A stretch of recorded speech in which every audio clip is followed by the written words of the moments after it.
Hello students. पिछले video में हम लोगों ने स्केलर प्रोडक्ट और dot product of two vectors पढ़ लिया था। इस वेक्टर में हम पढ़ेंगे vector product of two vectors. Vector product of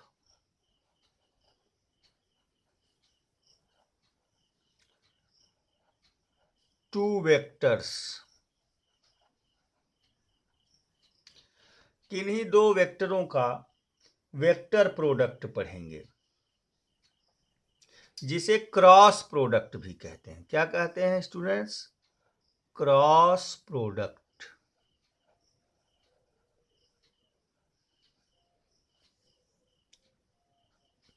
अगर दो वेक्टर क्वांटिटीज का आपस में मल्टीप्लाई कराया जाए और मल्टीप्लाई करने के बाद जो प्रोडक्ट आए, वह प्रोडक्ट अगर वेक्टर क्वांटिटी हो, तो इस तरह के वेक्टर मल्टीप्लिकेशन को या वेक्टर प्रोडक्ट को क्रॉस प्रोडक्ट या वेक्टर प्रोडक्ट कहते हैं। अगर कोई दो vector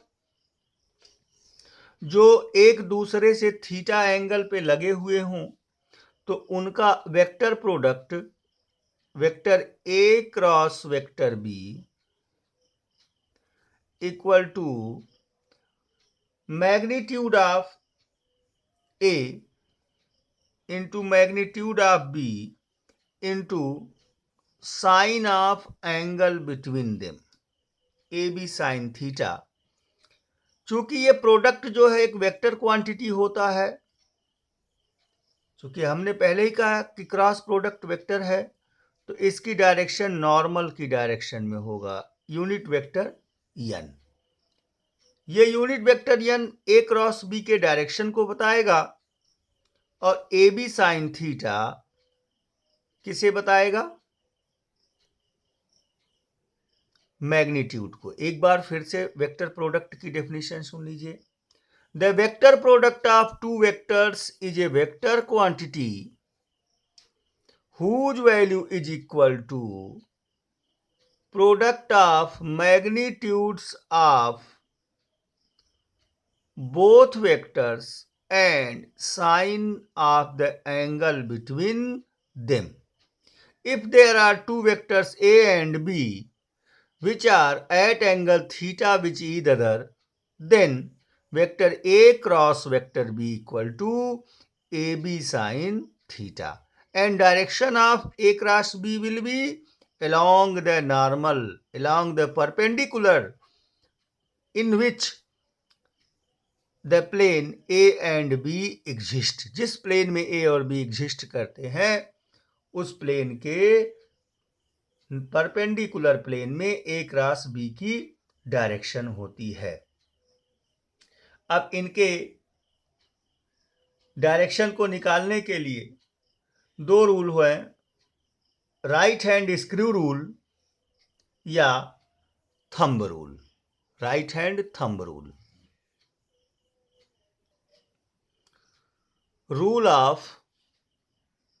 rule for finding the direction of a cross B.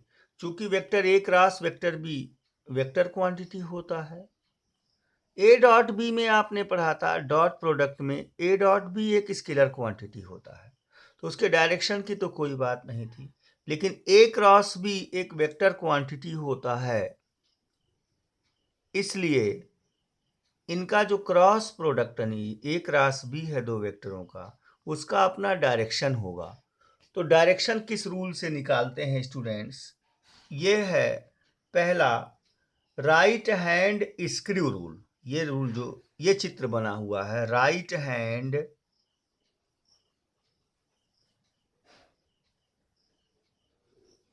Screw rule.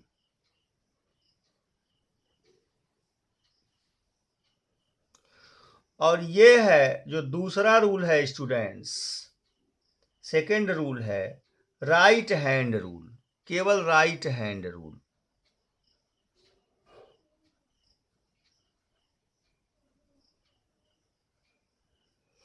Right hand rule and right hand screw rule. ये दो नियम हैं।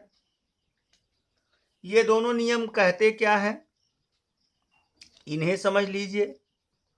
पहले मैं राइट हैंड रूल समझा रहा हूं। अगर कोई दो वेक्टर किसी एक प्लेन में इस प्रकार लगे हों कि उनके टेल एक दूसरे से कोइंसाइडिंग हो, जैसे यह मेरी कॉपी एक प्लेन है, इस कॉपी को एक प्लेन मानिए, और इन मेरे दो मार्कर्स को, ये जो दो मेरे स्केच पेन मार्कर हैं, इन्हें आप दो वेक्टर मानिए। ये वेक्टर ए है और यह वेक्टर बी है। इस चित्र से कंपेयर कराते रहिए आप लोग। ये चित्र देखिए, वेक्टर ए है और यह वेक्टर बी है। एक दूसरे से थीटा एंगल पर इस तरह से देखिए, यह वेक्टर ए है और यह वेक्टर बी है। और ये कॉपी एक प्लेन है, जिस प्लेन में ये दोनों हैं और दोनों के टेल एक दूसरे पॉइंट पे हैं।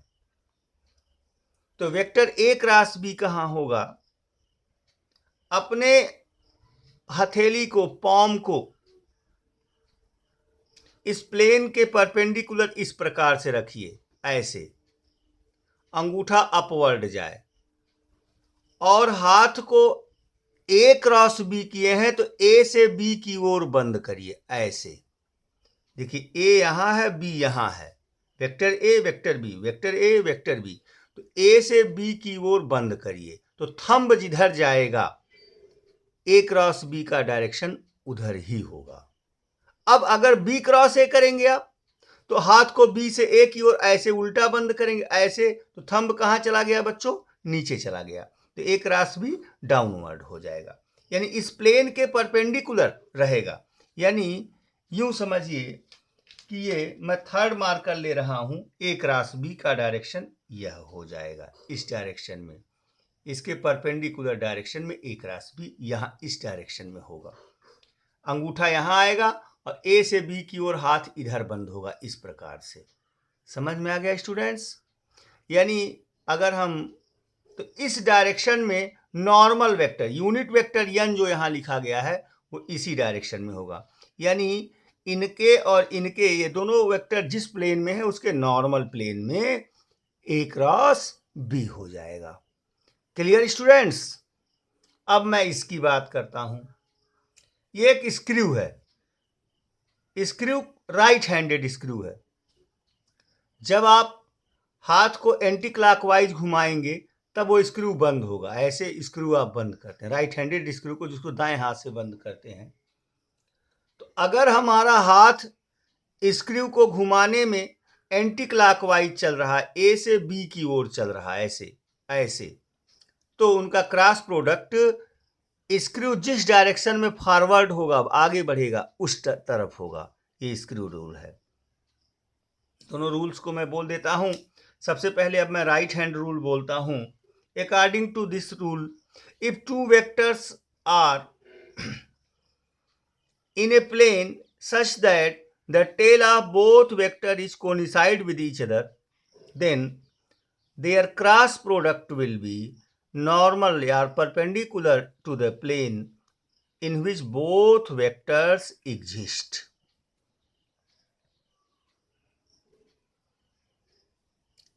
And if we curl our fingers from angle A to B, then the direction of thumb represent the direction of A cross B.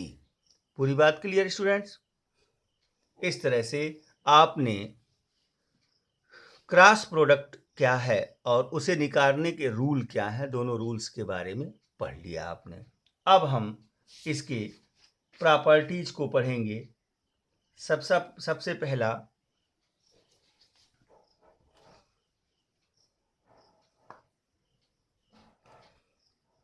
Properties of cross product.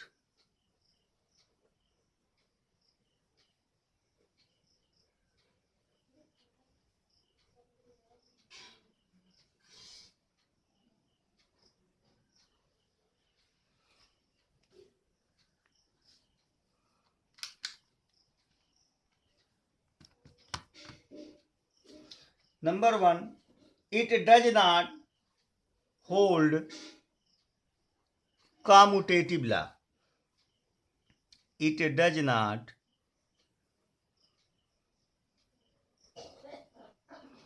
hold commutative law.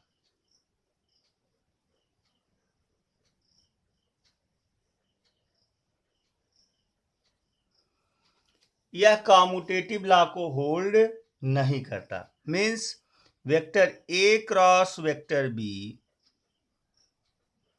Not equal to vector B cross vector A. कारण क्या है? अभी मैंने आपको right hand rule बताया. ए cross be upward है तो B cross ए कहाँ हो जाएगा? डाउनवर्ड हो जाएगा. डायरेक्शन चेंज हो जाएगी. यानी मैग्नीट्यूड तो सेम आएगा लेकिन डायरेक्शन क्या आएगा? अपोजिट हो जाएगा. बी क्रॉस ए का डायरेक्शन ए क्रॉस बी के अपोजिट हो जाएगा. इसलिए जो क्रॉस प्रोडक्ट है वह कॉम्यूटेटिव लॉ को होल्ड नहीं करता है. दूसरा,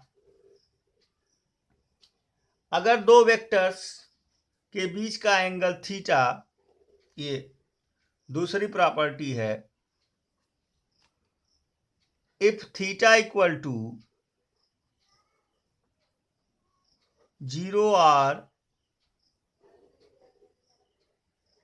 180, अगर दो वेक्टर्स एक दूसरे से एक स्ट्रेट लाइन के एलांग लगे हों, चाहे 0 डिग्री पर चाहे 180 डिग्री पर, तो उनका क्रॉस प्रोडक्ट क्या होता है? Vector A cross vector B equal to 0. ये दो वेक्टर्स के पैरेलल होने की शर्त है स्टूडेंट्स. अगर दो वेक्टर्स को पैरेलल प्रूव करना है तो उनके क्रॉस प्रोडक्ट को निकाल दीजिए, वह 0 आना चाहिए. दोनों वेक्टर्स एक दूसरे के क्या मान लिए जाएंगे? पैरेलल मान लिए जाएंगे. तीसरा, अगर आई जे के रूप में दिया है. थर्ड, अगर बेस वेक्टर्स हैं तो vector I cross vector I equal to vector J cross vector J equal to unit vector K cross vector के.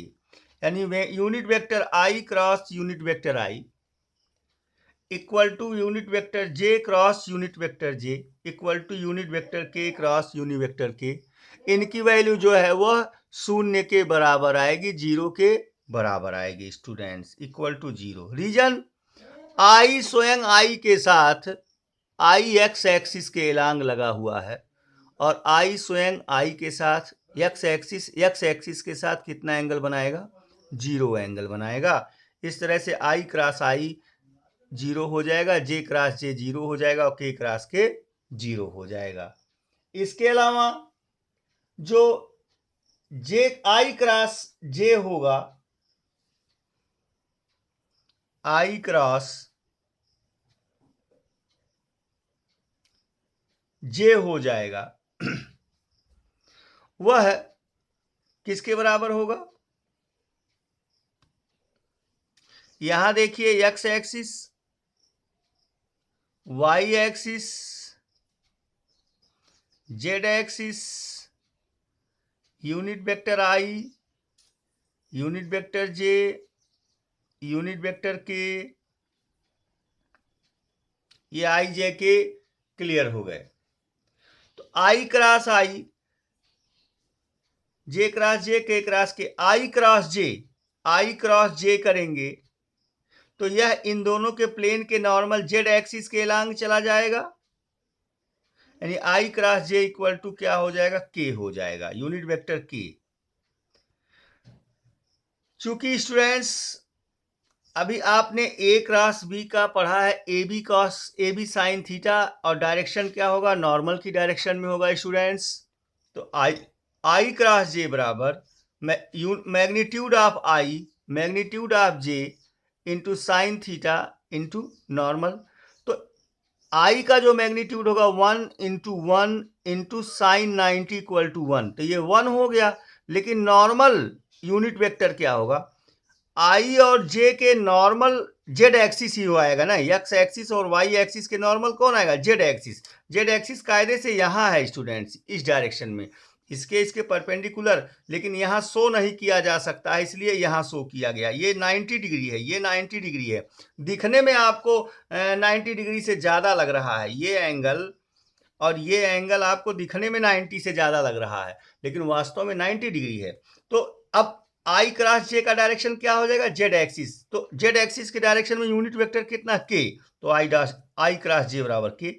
लेकिन जे क्रॉस आई अगर डायरेक्शन चेंज कर देंगे तो माइनस के हो जाएगा। इसी प्रकार से जे क्रॉस के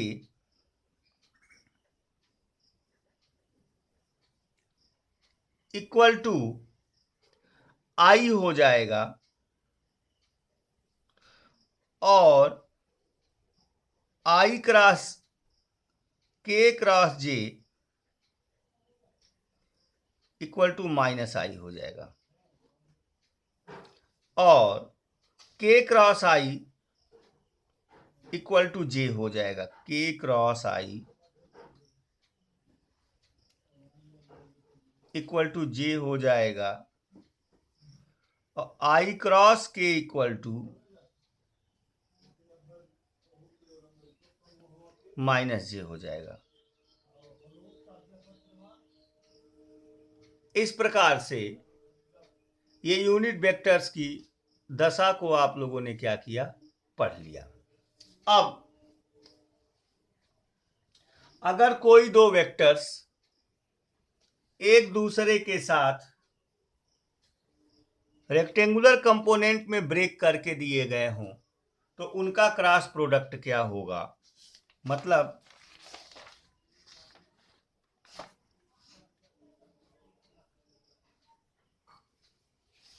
यानी vector A equal to a x i plus a y j plus a z k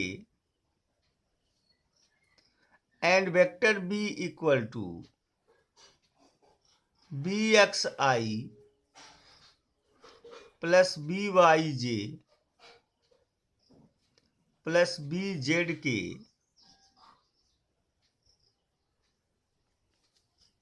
ये दो वेक्टर्स दिए गए हैं।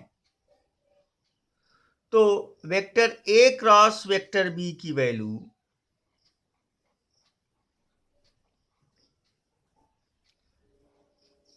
Determinant of i j k a x a y a z b x b y b z, इसके determinant के बराबर होता है। इस डिटर्मिनेंट का एक्सपेंशन कैसे करते हैं, इसकी वैल्यू क्या होती है, ध्यान दें स्टूडेंट्स, इक्वल टू, इसे रो कहते हैं और इसे कॉलम कहते हैं। ये row number 1, row number 2, row number 3, 3 row बने हैं, और कॉलम 1, कॉलम 2, कॉलम 3 ये कॉलम बना हुआ है।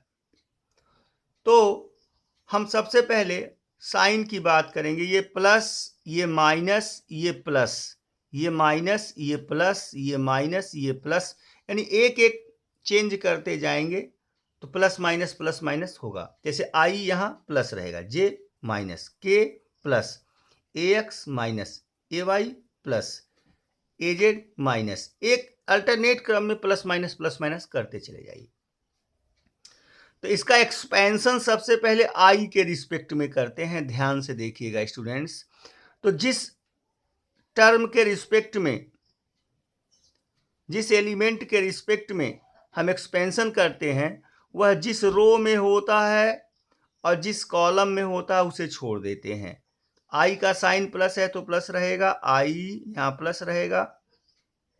अब पहला रो पहला कॉलम, क्योंकि आई पहले रो और पहले कॉलम में है, उसे छोड़ देंगे। फिर क्रॉस प्रोडक्ट कराते हैं, ए वाई बी जेड, ऐसे ऐसे ए वाई बी जेड माइनस ए जेड बी वाई।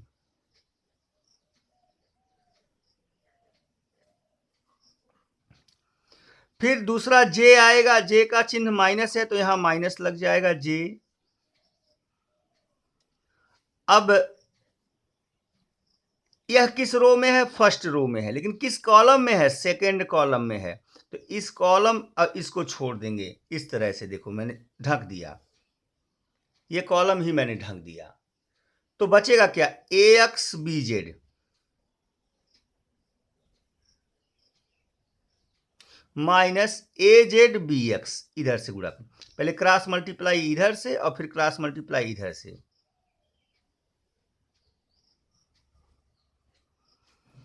अब बारी के की आई, के यहां है, माइनस प्लस माइनस, यहां सॉरी प्लस माइनस प्लस, ये प्लस था, ये माइनस, ये प्लस हो जाएगा कि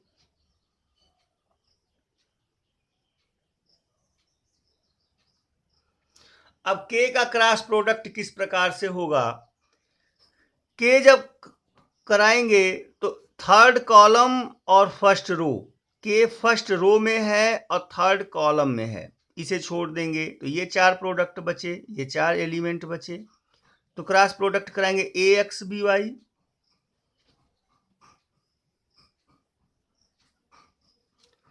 और फिर a y b x minus के साथ a y b x. Clear students? इस प्रकार से हम इसकी सहायता से क्रॉस प्रोडक्ट की वैल्यू को निकाल देंगे। जैसे एग्जाम्पल यहां लिख देता हूं एक, आपको vector A equal to 2i plus 3j plus 4k दिया है, vector B equal to 3i plus 2j minus 2k दिया है, वेक्टर ए क्रॉस वेक्टर बी आपको निकालना है। तुरंत डिटर्मिनेंट बनाएंगे आई जे के। अब यहां ए एक्स कितना है? 2 है, ए वाई कितना है? 3 है, ए जेड कितना है? 4 है, बी एक्स कितना है? 3 है, बी वाई कितना है? 2 है, बी जेड कितना है? -2 है। ऐसे लिख देंगे। अब ये एक्सपेंशन कितना होगा? आई, अब आई को ढक लेंगे और इसको ढक लेंगे इसे, तो 4 बचा, 3 4 2 -2 बचा, तो 3 2 जा 6 -6 माइनस 2 4 2 जा 8 माइनस, यहां प्लस लगा था, यहां माइनस जे। अब जे के लिए इसे ढक देंगे और पहले रो को ढक देंगे स्टूडेंट्स। 2 बचा, 4 बचा, 3 बचा और -2 बचा, तो 2 2 जा 4 -4 माइनस 4 3 जा 12, फिर प्लस लगा देंगे, के लगा देंगे स्टूडेंट्स। के में यह और यह ढकेंगे तो ये 4 बचेंगे, 2 2 जा 4 और 3 3 जा 9 -9। अब 8 और 6 ऐड हो जाएंगे, -14i,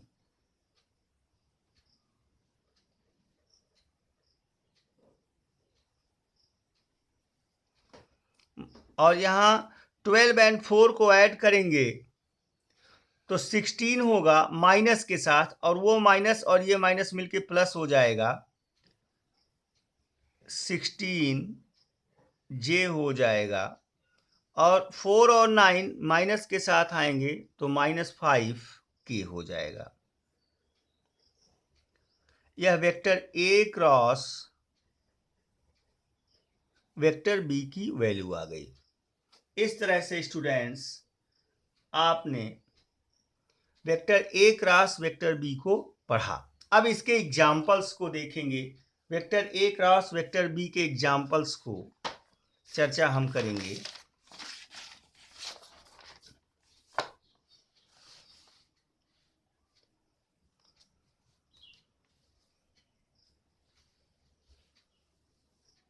आपने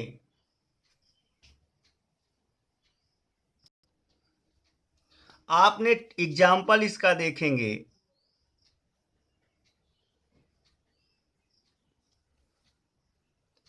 टॉर्क का नाम सुना होगा। Torque tau equal to vector R cross vector F, यानी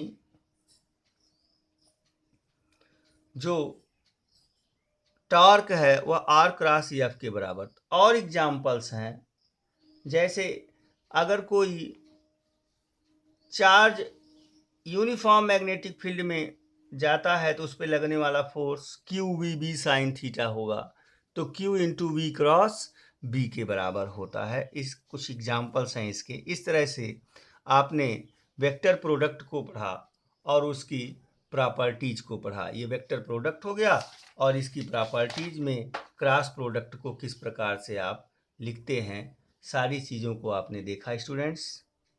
अब नेक्स्ट चीज़ें नेक्स्ट वीडियो में पढ़ेंगे स्टूडेंट्स। Okay students.